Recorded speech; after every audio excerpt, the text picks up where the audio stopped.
Law 13. When asking for help, appeal to people's self-interest, never to their mercy or gratitude. Judgment. If you need to turn to an ally for help, do not bother to remind him of your past assistance and good deeds. He will find a way to ignore you. Instead, uncover something in your request or in your alliance with him that will benefit him and emphasize it out of all proportion. He will respond enthusiastically when he sees something to be gained for himself. Observance of the law. In 433 BC, just before the Peloponnesian War, the island of Corcyra, later called Corfu, and the Greek city-state of Corinth stood on the brink of conflict. Both sides sent ambassadors to Athens to try to win over the Athenians to their side. The stakes were high, since whoever had Athens on his side was sure to win, and whoever won the war would certainly give the defeated side no mercy. Corcyra spoke first. Its ambassador began by admitting that the island had never helped Athens before, and in fact had allied itself with Athens' enemies. There were no ties of friendship or gratitude between Corcyra and Athens. Yes, the ambassador admitted, he had come to Athens now out of fear and concern for Corcyra's safety. The only thing he could offer was an alliance of mutual interests. Corcyra had a navy only surpassed in size and strength by Athens' own. An alliance between the two states would create a formidable force, one that could intimidate the rival state of Sparta. That, unfortunately, was all Corcyra had to offer. The representative from Corinth then gave a brilliant, passionate speech in sharp contrast to the dry, colorless approach of the Corcyran. He talked of everything Corinth had done for Athens in the past. He asked how it would look to Athens' other allies if the city put in agreement with a former enemy over one with a present friend, one that had served Athens' interest loyally. Perhaps those allies would break their agreements with Athens if they saw that their loyalty was not valued. He referred to Hellenic law and the need to repay Corinth for all its good deeds. He finally went on to list the many services Corinth had performed for Athens and the importance of showing gratitude to one's friends. After the speech, the Athenians debated the issue in an assembly. On the second round, they voted overwhelmingly to ally with Corcyra and drop Corinth. Interpretation. History has remembered the Athenians nobly, but they were the preeminent realists of classical Greece. With them, all the rhetoric, all the emotional appeals in the world could not match a good pragmatic argument, especially one that added to their power. What the Corinthian ambassador did not realize was that his references to Corinth's past generosity to Athens only irritated the Athenians, subtly asking them to feel guilty and putting them under obligation. The Athenians could care less about past favors and friendly feelings.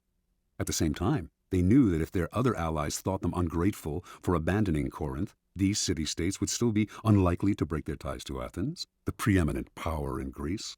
Athens ruled its empire by force and would simply compel any rebellious ally to return to the fold. When people choose between talk about the past and talk about the future, a pragmatic person will always opt for the future and forget the past. As the Corcyrans realized, it is always best to speak pragmatically to a pragmatic person, and in the end, most people are, in fact, pragmatic. They will rarely act against their own self-interest. Keys to power.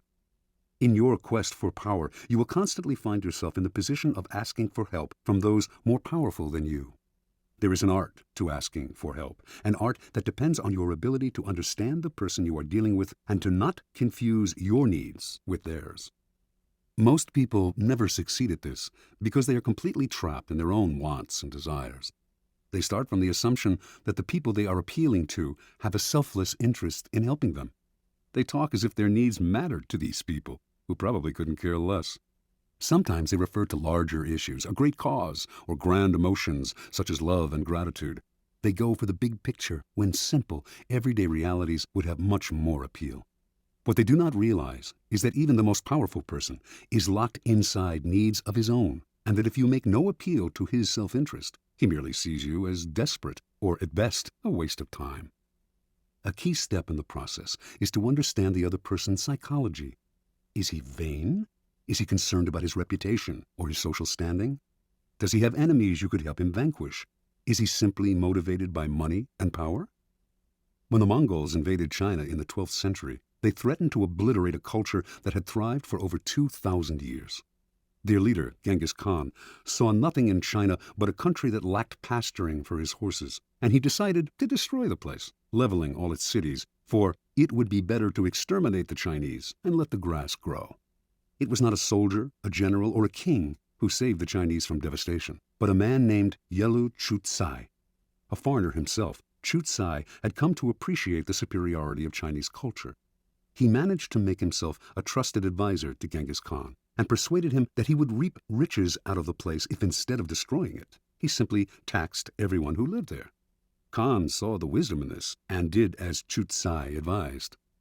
When Khan took the city of Kaifeng after a long siege and decided to massacre its inhabitants, as he had in other cities that had resisted him, Chucai told him that the finest craftsmen and engineers in China had fled to Kaifeng, and it would be better to put them to use.